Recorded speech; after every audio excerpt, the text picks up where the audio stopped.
was talking about the work that Harry and all of his friends, all of his comrades did, which was that it wasn't just that Hitler was trying to destroy, and he wasn't just trying to kill everyone and to take their land. He was also trying to destroy their culture and say that they didn't exist. And that was, to me, that is the most important part of what these men did. They did amazing work in protecting even pieces like The Last Supper that we saw, which we didn't do a great job of protecting, from ourselves, from us bombing, you know, and while we were prosecuting the war, which were casualties in war. But at the end, what was important was to find in return, for the first time in the history of war, the victor didn't keep the spoils. It's never happened before. So to me, what was important about telling the story was also to say that is art worth dying for? I don't know if a single inanimate object is worth dying for, but if it means that you're going to try to erase my history and say that I never was here, then I think that's very much worth dying for. And I thought that was what these men were so brave in doing, and I thought that was an interesting story to tell. We wanted to change the names. Obviously, some of the people are pretty recognizable. Rose Roland was a hero in the French. But we wanted to be able to tell a story much like most films do. We weren't doing a documentary. We didn't want to give any of these real men flaws that would be in any way upsetting to their families. If you have a little bit of a drinking problem, or if you have a little bit of a flirtation with a certain curator, you know, we just wanted there to be our ability to be able to tell the story without offending anyone. I stepped into one the other day. I was at a press conference like this and somebody brought it up, and so I had to do a little research to make sure I wasn't completely out of my mind.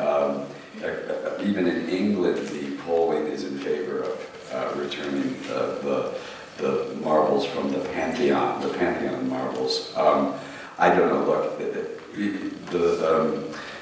Vatican returned parts of it, the Getty returned parts of it. It is a question in that case of just breaking up one piece of art and whether or not one piece of art should be as best as possible put back together. Obviously it can't be completely put back together. So it's an argument to say, maybe that's one of those instances. It's not about giving, you're never going to be able to, you know, I think a bust of Nefertiti should be given back. You know, there's certain pieces that you look at and think, that actually probably the right thing to do. I know that someone yesterday said that, you know, he's an American and he doesn't understand, and it's like, well, he's probably right. I'm, you know, not very right. But that can't always be the British teacher aesthetic. I mean, seriously. Yeah. That's not actually an argument. You can't just say, well, you're American, you know.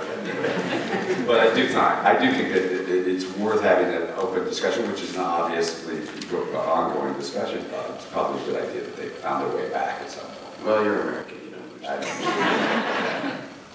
It seems like it's a problem all over the world. Who owns this art? Where did it come from? Where it came from? Do they have the right to give it back? And I think, you know, it's had a very nice stay here. Certainly, but, you know, London's gotten crowded. And there's plenty of room back there in Greece, plenty of room. But London, England can take the lead on this kind of thing, like, you know, letting art go back where it came from. And then if they were all together, you know, the Greeks are nothing but generous. They loan it back every once in a while, like people do with art, right? You know, I think if you talk to each, yeah, it was hard to get these guys to work actually, because all they want to do is play around with each other. Well, that came off. I mean, I say play around with each other. I couldn't get out of John Goodman's room. That's the quote that will be on the cover of all the magazines. Yeah, we're all friends. We all get along. It was a really wonderful time and wonderful shoot, but we didn't lose sight of the idea that we were talking about fairly important issues along the way too, and so that everybody handled it, I think, with the proper care, even though there was a lot of. Well, George actually had to work. George and Grant wrote the script, and they were producing the movie. George was directing it and starring in it. The rest of us are kind of used to headlining movies and carrying them, and so when you get in an ensemble like this and you're working like 2 days a week, it's really fun, and we all just kept reminding each other to smell the roses and appreciate the fact that we were in a really great movie with a director who was great and had everything under control, and we just laughed a lot, basically. Matt was the only one working 2 days a week, John. You just didn't tell me. I don't know. Yeah. First time I've ever done a film with my pants on. No, it's just the spirit of everyone. Everyone that was very respectful towards each other. We appreciated each other. I was very grateful to be cast in this film, and there was, because George did such careful preparation, it made each day easier and more fun. I think John should take that question. John?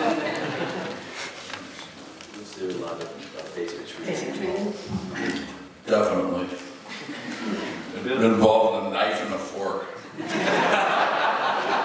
one of the best directors I've ever worked with. That's the serious part. The other part is we really had fun. To me, good work happens when somebody knows what they're doing. This is George. Plans what they're doing. Not Works. Spielberg. Yeah. That hack. He's a really hard worker and he makes it look easy because he kind of knows the secret because he's been an actor for a few months. He knows you have to be relaxed and happy when you're working, and it works. It's great. And then for Matt, what's it like sort of being directed by someone who's essentially your... It's actually much easier to be directed by a friend. Having written screenplays with friends, it's when you're partnering with somebody who's a friend of yours, you cut out all of the diplomacy, which really wastes a lot of time. And there's a whole way to speak. You're supposed to speak to each other on film sets or in the theater, you know, and it's all about protecting people's egos and their feelings. But when you're working with your friend, you just say, that sucked. You know, and there's a baseline of trust, and that never comes into question, and you solve the problems a lot quicker. You know, I actually was busy, so I didn't really do a lot of meeting, but there was one situation. Matt showed up early when we were about to start shooting and said he wanted to lose a couple of pounds. He was fine, but he said he wanted to lose a couple of pounds. And you should never have told me that. And, so over a period of about a month and a half, he would come and go. He would come to the set. He'd work for a couple of weeks, and then he'd go back to LA for a couple of weeks. And every time he would go away, I would have the wardrobe girl just take in his uniform, just like a half an inch. And he was eating like a grape. And then his pants were getting tighter. And I never actually discussed it with him. I found out only a few days ago that it really disturbed you. Yeah, I never said anything because I thought I was being professional and trying to lose weight, and it wasn't working. My favorite prank he actually did was his father's in the movie at the very end of the movie, and there's this beautiful shot. I mean, he's in this like really lovely scene. He plays George as an old man. He walks off into the light, you know, as he's leaving the church at the end. And George ran the film for him, you know, he just privately ran the film for his dad, Nick, and at the end of the film, this one final shot of Nick walking away, it faded to black, and a cryon came up and said, "In loving memory of me." And so Nick was like, "What the hell, George?" And George was like, "Well, I mean, it doesn't come out for like 6 months." It's much cheaper to take it off than it